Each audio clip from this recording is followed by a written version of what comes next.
এখানে যে সমস্ত উচ্ছৃঙ্খল কাজ হয়েছে সেটা আমাদের নিজস্ব তৈরি। সেনাবাহিনী বুট জুতা দিয়ে নুরুলকে পালিয়েছে। তারপরেও আমি আমার অফিসারকে আদেশ দিয়েছি, যদি সামান্যতম কোনো সন্দেহের অবকাশ থাকে ওটা তাদের ফেভারে যাবে। বিপিন মারাত্মকভাবে আহত হয়েছেন, তাকে হত্যা করারই চেষ্টা করা হয়েছিল। আজকে নূর হক নূর মার খেয়েছে, তার মানে এই না যে সামনে আর কেউ মার খাবে না। নুরুর চাইতে ভয়ঙ্কর পরিণতি এই দেশে হবে যদি আওয়ামী লীগ ফেরত আসে, আর সেই আওয়ামী লীগকে ফেরত আসার জন্য তাদেরকে পুনর্বাসিত করার জন্য নুরুরা কাজ করেছে।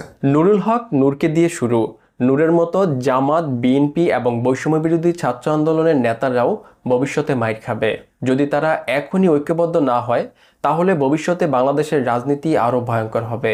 দর্শক, নুরুল হক নূরের উপর এই হামলা কি নিছকই একটি হামলা, নাকি এর পিছনে ভয়ঙ্কর কোনো ষড়যন্ত্র লুকিয়ে আছে? আপনাদের মতামত অবশ্যই কমেন্ট করবেন। এদিকে জানা যায় নুরুল হক নূরের উপর এই হামলার অন্যতম পরিকল্পনা ছিল নূরকে মেরে ফেলা। জাতীয় পার্টি এবং গণ অধিকার পরিষদ তাদের মধ্যে ধাওয়া পাল্টা ধাওয়া মারামারি হয়েছে এবং বিপিন মারাত্মকভাবে আহত হয়েছে। এবং এই আহত হওয়ার পিছনে একটা কারণ আছে। আপনারা জানেন, তাকে হত্যা করারই চেষ্টা করা হয়েছিল। আইন শৃঙ্খলা বাহিনী তাকে বেশি আঘাত করেছে, বিশেষ করে সেনাবাহিনী এবং পুলিশ। আপনারা দেখেছেন পুলিশ তার উপর আঘাত করেছে, মিলিটারি তার উপর আঘাত করেছে। অর্থাৎ ভিপি নূরকে এখন শেষ করে দিতে হবে। এখন এর মাধ্যমে কি হবে, জাতীয় পার্টি এবং গণ অধিকার পরিষদের মধ্যে একটা দ্বন্দ্ব তৈরি করা হয়েছে। সারা দেশে এখন জাতীয় পার্টিও মাইর খাবে, জাতীয় পার্টির অফিস ভাঙচুর করা হবে, অগ্নিসংযোগ করা হবে, এবং সেটিই হচ্ছে। এখন এই মুহূর্তে জাতীয় পার্টির পক্ষে ভিপি নূরের উপর আঘাত করা এটা কোনোভাবেই সম্ভব না এবং কোনোদিনও সম্ভব না। আওয়ামী লীগের শাসনামল থেকে শেখ হাসিনার বিরুদ্ধে আন্দোলন সংগ্রাম করে আসছিলেন নুরুল হক নূর। তবে গত 5 আগস্টের গণ অভ্যুত্থানের মাধ্যমে শেখ হাসিনার পতনের পর অভ্যুত্থানের স্পিড ডাউন করতে পারছিলেন না নুরুল হক নূর। আর তাই সম্প্রতি নূরের মাইর খাওয়াকে কর্মফল বলে মনে করছেন প্রবাসী সাংবাদিক ইলিয়াস হুসাইন।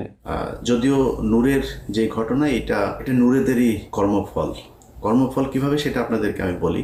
এই আজকে যে নুরুল হক নূর মার খেলেন, এই নূর নিজে বক্তব্য দিয়েছেন, বিশাল জ্বালাময় বক্তব্য। 32 নম্বর যারা ভাঙতে গিয়েছে তারা নাকি মব সৃষ্টি করছে। মব আমরা যদি নাকি সৃষ্টি করে থাকি কোনো জায়গায়, তাহলে 5ই আগস্ট একটা মব ছিল, ওটা তো আইন মেনে করা হয়নি, তাই না? এই বর্তমান সরকারটা যে একটা মবের সরকার, আপনি যদি সেটাকে মব বলেন, আর যদি না বলেন, যদি বিপ্লব বলেন, তাহলে বিপ্লবীরা তো এরকমই করবে। বিপ্লবীরা তো আইন মেনে তারপরে কাজ করবে না। আপনারা যদি আমাদের কথা শুনতেন, আমরা সেনাবাহিনীর এই সেনাপ্রধানের বিরুদ্ধে কথা বলি নাই, সেনাপ্রধান যে কথা শোনে না, ডিজিএফআই যে এগুলো করে, এগুলো আমরা বলি নাই। আপনারা তখন বলেছেন, এই নুরু বলেছে আমি নাকি দেশে বিশৃঙ্খলা, আমি আর পিনাকি দেশের বিশৃঙ্খলা তৈরি করতে চাই, তাই নাকি নুরুল হক নুরু? এখন যদি সেনাবাহিনী, আপনারা এত পীড়িতের লোক এখন মারছে, সেই সেনাবাহিনী আমরা বলেছি তো সেনাবাহিনী ঠিক করতে, করেন নাই তো আপনারা। এটা আপনাদের ফসল। এই রাজনীতিবিদ শুয়োরের বাচ্চাদের যদি মিনিমাম কমন সেন্স থাকতো, তাহলে প্রথমে এসে এই দেশে পিলখানার বিচার চাইতো।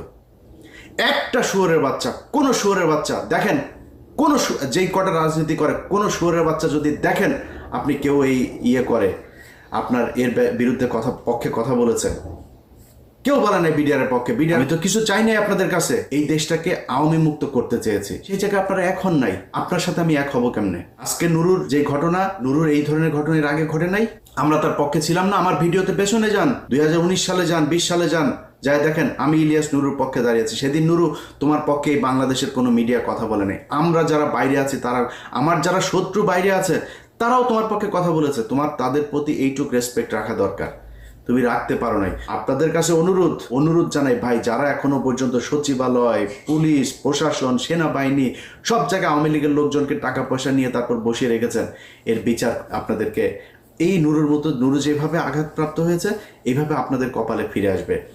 নুরুর এটা দেখে আপনারা অনেক কষ্ট পেয়েছেন, আমি খুব বেশি কষ্ট পাই নাই। কারণ কি জানেন, নুরুর চাইতে ভয়ঙ্কর পরিণতি এই দেশে হবে যদি আওয়ামী লীগ ফেরত আসে, আর সেই আওয়ামী লীগকে ফেরত আসার জন্য তাদেরকে পুনর্বাসিত করার জন্য নুরুরা কাজ করেছে। কোনো জায়গায় 5 তারিখের পর থেকে দেখবেন না যে তারা বলেছে ওকে ঠিক আছে, অমুকের ব্যাপারে শুনলাম, আমরা সেখানে যাই, গিয়ে টাকা নিয়ে এসছে।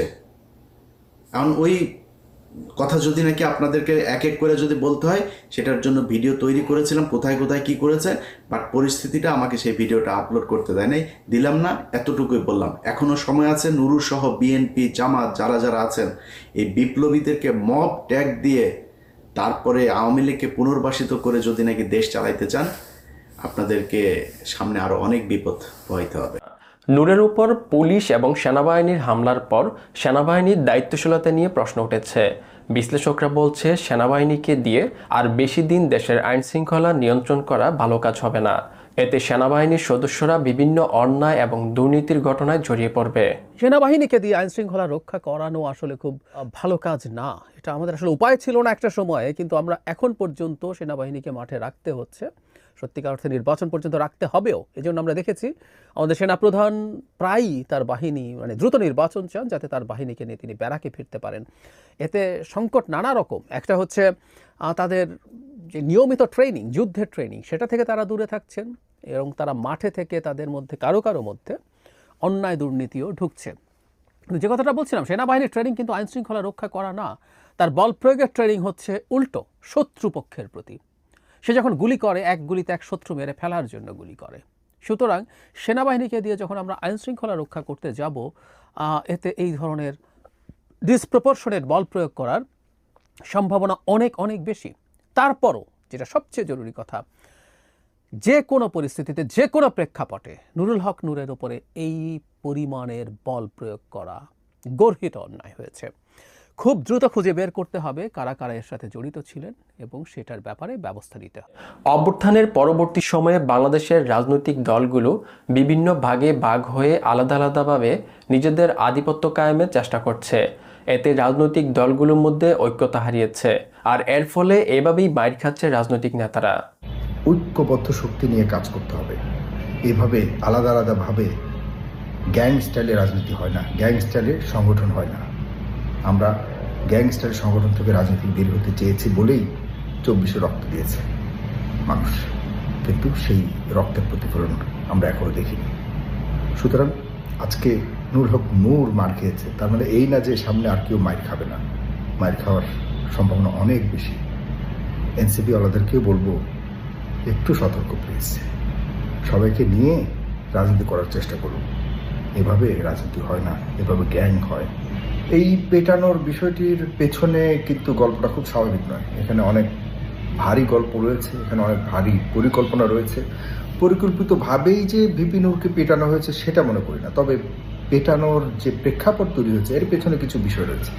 আপনারা ভিপি নূরকে পেটানোর জন্য পিটিয়েছে, এই জন্য সবাই খুব দুঃখ প্রকাশ করছেন, স্বাভাবিক। দেখুন, 18-র সময় কোটা আন্দোলন হয়েছিল, তখন ভিপি নূররা ভূমিকা রেখেছে। আমরাও তাদের জন্য অনেক করেছি, তাদেরকে উঠানোর জন্য যথেষ্ট আমরা ভূমিকা রেখেছি। অনেকেই বলে যে এরপর থেকে তাদের চেহারা চেঞ্জ হয়ে গেছে। রিক্সাওয়ালা থেকে শুরু করে স্টুডেন্টরা মিলে যে তাদেরকে তৈরি করেছে, এটা তারা ভুলে গেছে। বললাম এখন সবচেয়ে শক্তিশালী এই যে একটা চিন্তা ভাবনা, একটা ভাব চলে আসছে সবার মধ্যে। এই কারণে আলাদা আলাদা গিয়ে বিভিন্ন জায়গাতে মাইর খাওয়া শুরু হয়েছে। এই মাইর খাওয়া কিন্তু আজকে না, সামনে থেকে আরো মাইর খেতে হবে।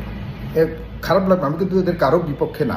তবে সকল আলোচনার ঊর্ধ্বে গিয়ে রাজনৈতিক বিশ্লেষক জাহিদুর রহমান বলেন, জাতীয় পার্টির অফিসের সামনে নুরুল হক নূরের আন্দোলন করাটা উচিত হয়নি, কারণ জাতীয় পার্টি এখনও দেশের রাজনীতিতে নিষিদ্ধ দল নয়।